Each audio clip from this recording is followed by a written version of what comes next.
that off there. Yeah, great. Well, Guy, thank you very much. Thank you, everyone, for your warm welcome in this very warm place. I will join Guy in being very pleased about the price cap announcement today. £117 off is a very, very good down payment on what the government promised before the election, but we need all of you to help contribute to getting there. I should say as a select committee chair, I chair a cross-party committee whose job is to analyse the evidence and make recommendations to government.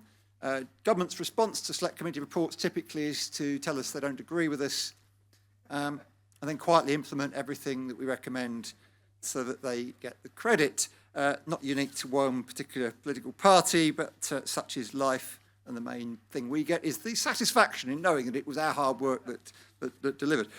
So I have 3 priorities to address your 30 challenges, and I should say that if you haven't read the report, please do, because these are really, really strong evidence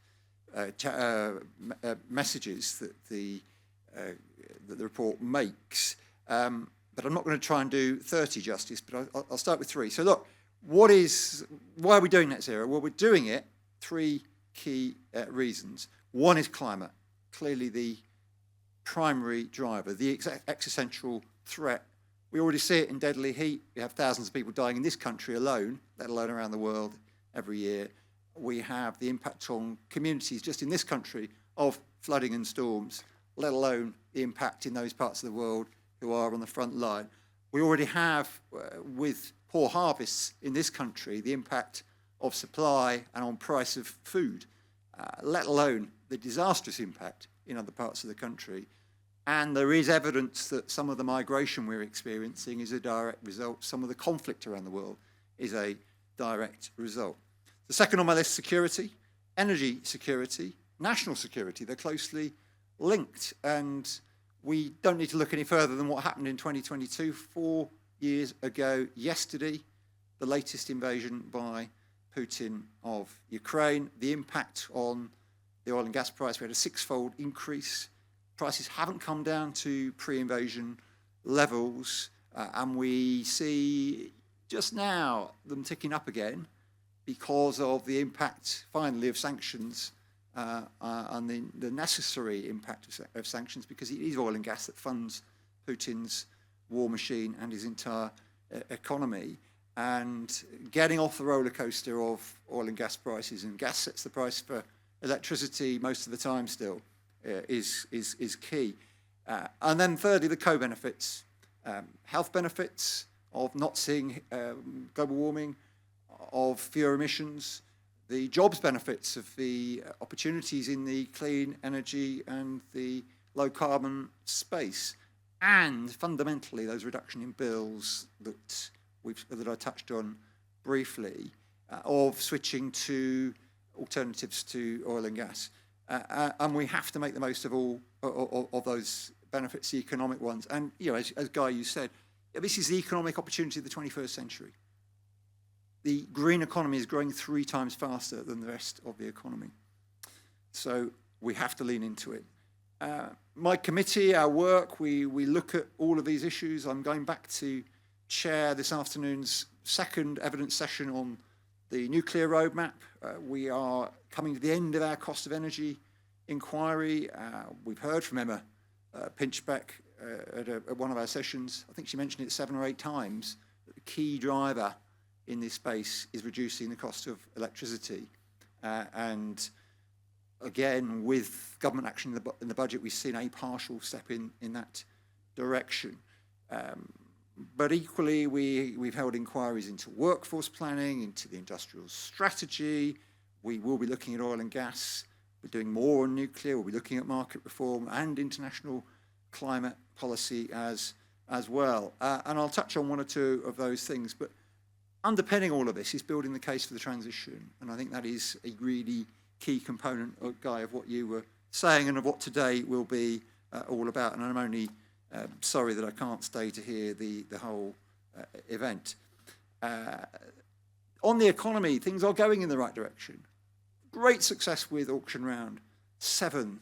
These fantastic commitments to invest in new technologies and build on where we're already successful in wind and in solar, and the opportunities for jobs. I've met apprentices in nuclear, in solar installation, and the opportunity of the Warm Homes Plan for people in every community, in every part of of the United Kingdom, to learn new skills, to be there at the forefront of installing a range of technologies and to improve energy efficiency in millions of people's homes and bringing down their bills.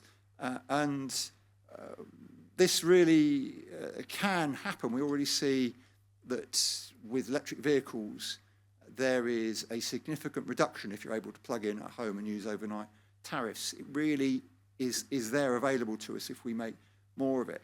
But it only happens if we make the economic case.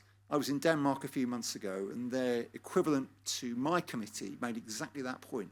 The reason Denmark does so well in this space, whether that's in EV adoption or in the use of low-carbon heating, is because they make it so financially attractive, so easy for consumers to take part.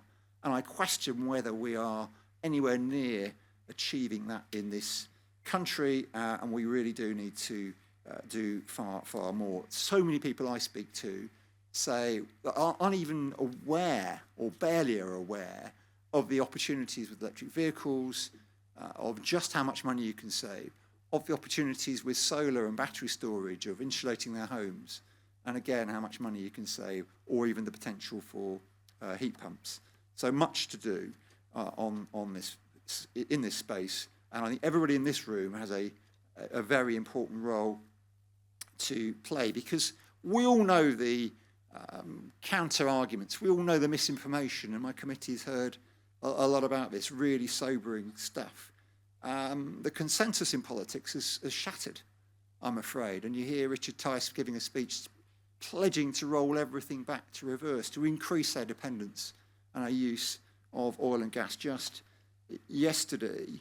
We have to counter that. This isn't because I'm being party political, but it's because of those three priorities: climate, security, and the co-benefits. It has to be the right thing to do, but we've got to engage, we've got to make it a compelling story, and we have to show people, as you said, Guy, that this really does work in their interests directly today, not just in the long-term interests of the panel.